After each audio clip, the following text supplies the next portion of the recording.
Mission to the Moon. Continue with your mission. Today, I stumbled upon a captivating podcast at the Chicago booth, which is located at the University of Chicago. This business school offers a podcast that students can listen to for valuable insights and knowledge.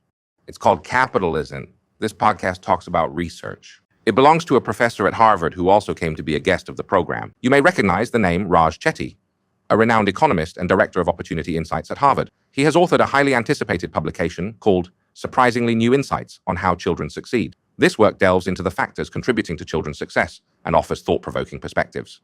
This research discusses economic mobility, which entails a hypothetical scenario where lower-income individuals transition to the middle class and middle-class individuals move up to become wealthy. To put it simply, the idea is about upward social and financial mobility. The work is highly intriguing as it involves the usage of extensive tax data collected by the IRS, specifically on a large scale.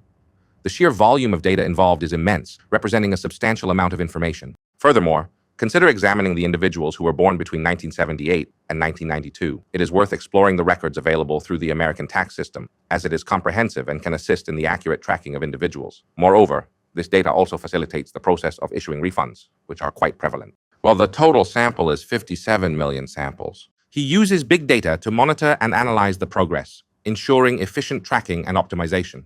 As children, what factors are crucial for social mobility, including the role of race? Can a person change social and economic classes? These factors play a significant role in determining whether there is a correlation between race and social mobility. Now let's take a look at the first one. As I said, they collected data from 57 million people and then used big data. I can't imagine how difficult it would be to manage the data of 57 million people. Children born into wealthy families tend to earn more than their parents. Interestingly, race plays a major role. Data from 1978 to 1992 is intriguing. The child was born in a house where low-income African-American Black children are more likely to out-earn their parents than white individuals. Not all families possess the same amount of wealth. The reason why children tend to be poorer is due to their parents' higher income. Furthermore, it should be noted that race plays a role in this matter. This is another crucial piece of information that has been discovered. My mother has reaffirmed that this is common knowledge among us all.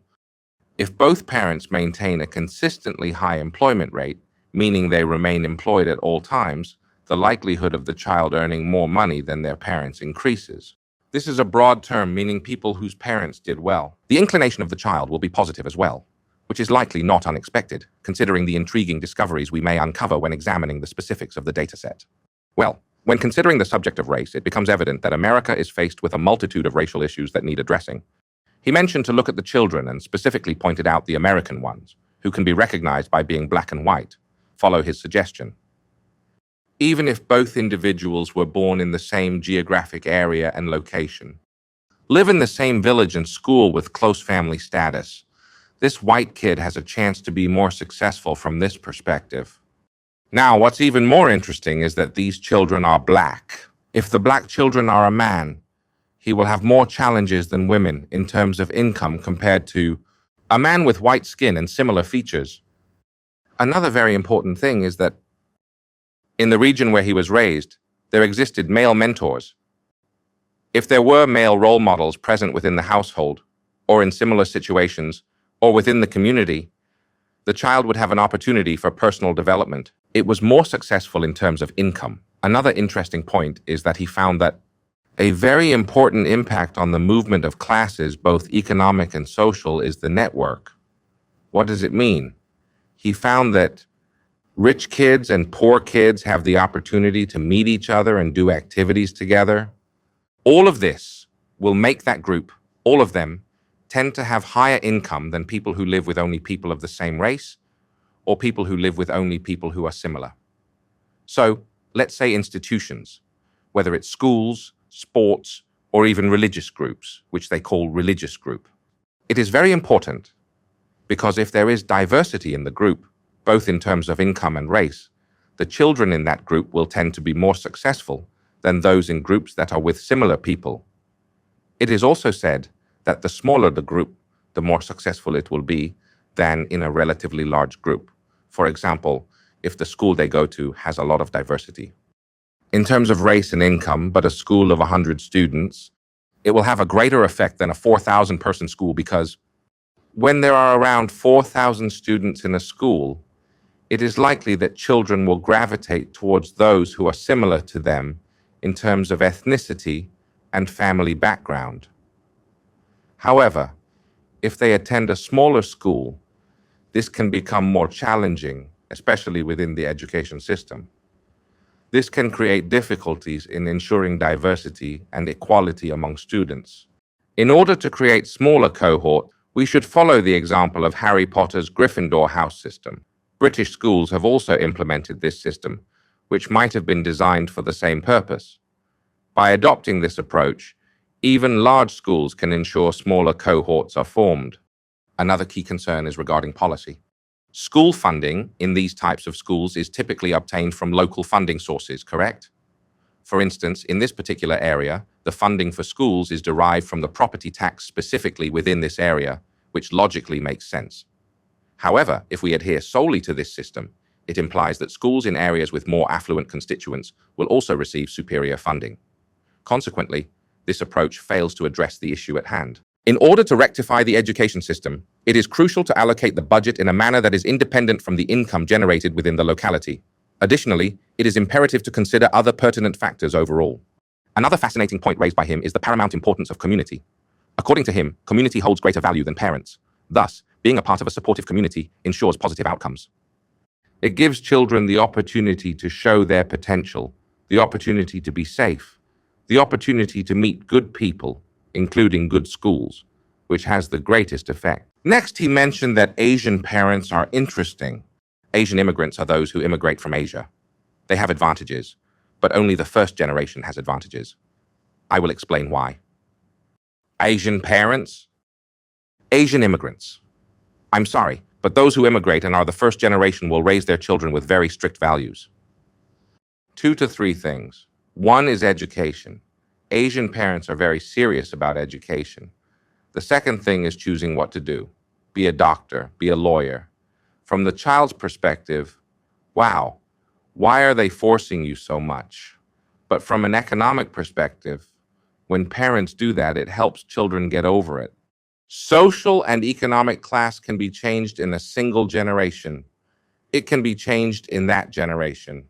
When looking at the second generation, Asian Americans are no longer like that. They have become more similar to white Americans in recent times. He said that the strengths of Asian immigrants come from their advantages. Asians place great importance on education and choosing a career that, use the word, the main occupation. Let's utilize the word that generates abundant profits, making it our choice. Hence, this refers to yet another one that, importantly, he said that another thing Asian parents do well is this. Cultural factors appear to foster resilience and motivation. Asian parents make child very patient, extremely patient, and highly motivated to accomplish a task. Something along those lines. Okay, so now let's assess the current situation. Upon examining the data from many years ago, we have determined that there has actually been a decrease in racial segregation. In fact, there has been significant progress in this respect.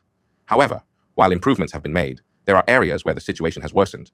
It's the gap between classes which has gotten a lot worse. It's getting wider and wider with higher walls. He said that the chances of people moving up the social class are getting harder and harder now because the wall is getting thicker.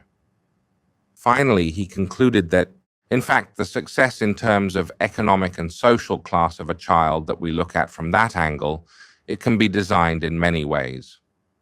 There are many factors that can be designed, such as the community. What I said is very important. The community, I said. And also, in terms of thinking, he said that in reality, the community could be called a factor if asked.